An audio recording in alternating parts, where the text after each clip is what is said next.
So ayan po, kitang-kita ninyo, no? So wag ho kayong matakot sa mga damuho na yan. Nakita nyo, inaaksyonan. Diba? Tama ho sinabi ko sa inyo. Hindi ho natutulog ang ating batas. Ano, FI cleaning mga boss. So ayan, yung aparatos. FI cleaning, panggilid. Pangilan, panggilid. Saka daw yung belt papalitan na. Ulo na yun, ayan. Punta na natin. Bastos. Okay mga boss, no, habang inaantay natin matapos, no, yung ating pinapagawang motor, no, i-discuss muna natin, no, yung nangyaring raid, ano, kasi yung ating NBI, no, nakahuli ng isang Chinese na babae, no, na nag-ooperate daw po ng illegal na online lending apps, no. Kaya ako naman po nalaman ko, no, dahil po sa aking former boss, no, Boss Glenn, shout out sa iyo, no. Nakakatuwa po dito, no. Taga ibang bansa po si Boss Glenn, no.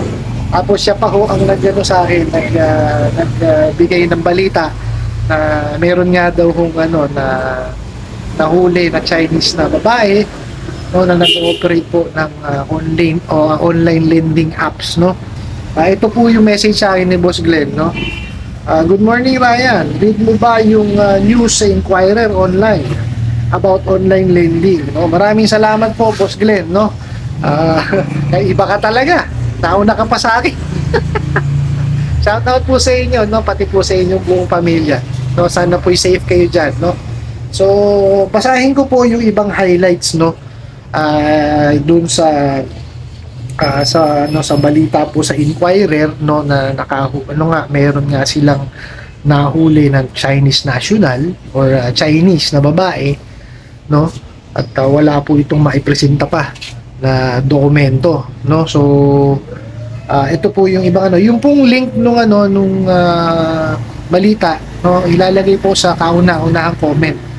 Okay, no, ayun po, no, dun sa balita, meron daw po last Friday, no, may naaresto na Chinese woman na involved po sa collection scam.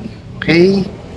Ngayon po, ang ginagawa is nag-extort ng pera, no, sa mga borrower, no, through deceptive and coercive methods, no, which is ganun naman talaga ho sila, no. Tapos nakilala daw po itong no, si hindi ko na papangalanan, kayo na lang humagbasa mamaya, no. Tapos ang isa hong is nag-complain daw po sa NBI, no, yung isang biktima, no, na nanghiram po, no, or nag-download ng isang apps at nanghiram ng 3,500, pero ang nakuha lang po is 1,900. Okay? Tapos eventually nabayaran daw po ito, yung 3,500. Pero kahit nabayaran na raw po, no, hinaharas pa rin daw po sila, ano, itong kliyente na to nung online lending apps, no. Tapos ang isa pong mensahe, no, ito po, no. Hoy, yakapin mo na lahat ng mahal mo sa buhay. Sisiguraduhin ko sa iyo at sisisihan ko yan. Tinakasan mo, utang mo, itaga mo sa bato. Nagkamali ka ng binangga. Ang mali mo, nag-iwan ka pa ng impormasyon. Grabe, no? Karagis na yan.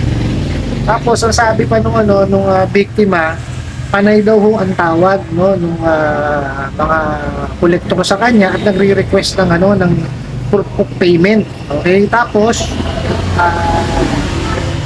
meron pang sinabi na padadalan daw po siya ng ataol. Napakawalang ya talaga nitong mga to.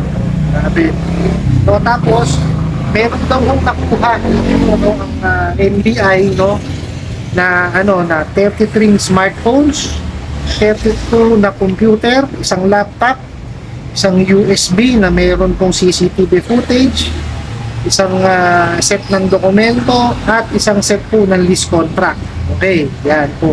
So nagbabala po, no, yung ating pong NBI director na si Jaime Santiago, no, na ibang ingat po dun sa mga online lending apps, no, at sinabi din po niya no, na ang law enforcement operations ay dokumentado po, no, at naaayon po, no, in compliance dun sa order po ng Supreme Court. Tapos meron din po dito, no, na yung mga Filipino collector daw po, no, magte-testify, no, na hihinail sila as collection agent, no. Tapos nung simula sila na magtrabaho, binigyan sila ng instruction na tsaka may script, no, na mangharas ng borrower, no. Tapos sinabi din ho nila na inaabuso sila, no, verbally tsaka physically, no, para ma-meet daw yung kanilang quota. Grabe talaga, no. Tapos karagdagan po dito, no, yun daw pong nahuli, no, na Chinese na babae na failure, no, may failure siya na mag-present ng passport.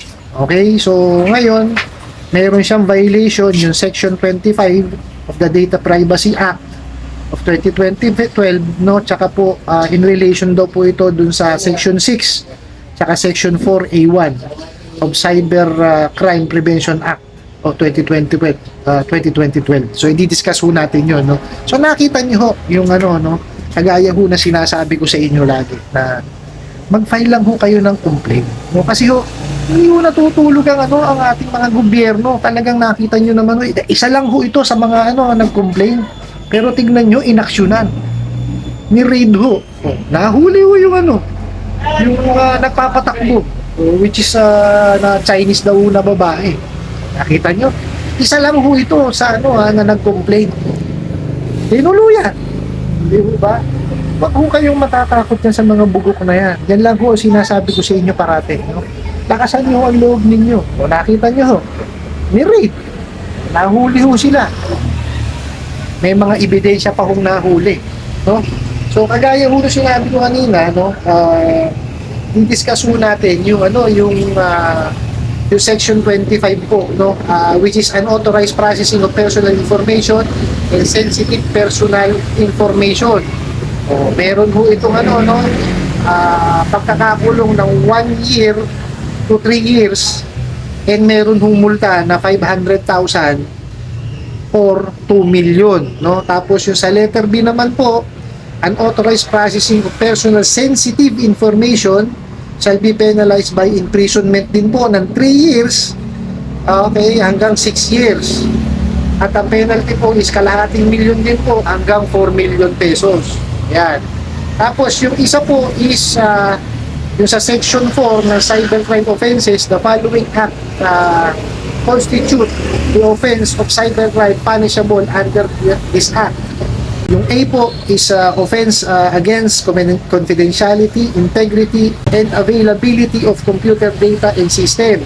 Tapos sa number 1 po, illegal access. The access of the whole or any part of the computer system without the right. Yan po ang kaso nitong Chinese woman na ito. Ayan. So, hindi ko masyado ma-elaborate sa inyo kasi nasa labas ho ako, medyo maingay. No, gagawan ho natin siya ng separate video, pero kaya ako ho itong ginawang video na to dahil ho para lang bigay alam sa inyo na nakita nyo ho yung isa ho, no, na naabusong kliyente nila, nagsumbong po sa NBI, inaksyonan. Nakita nyo ho.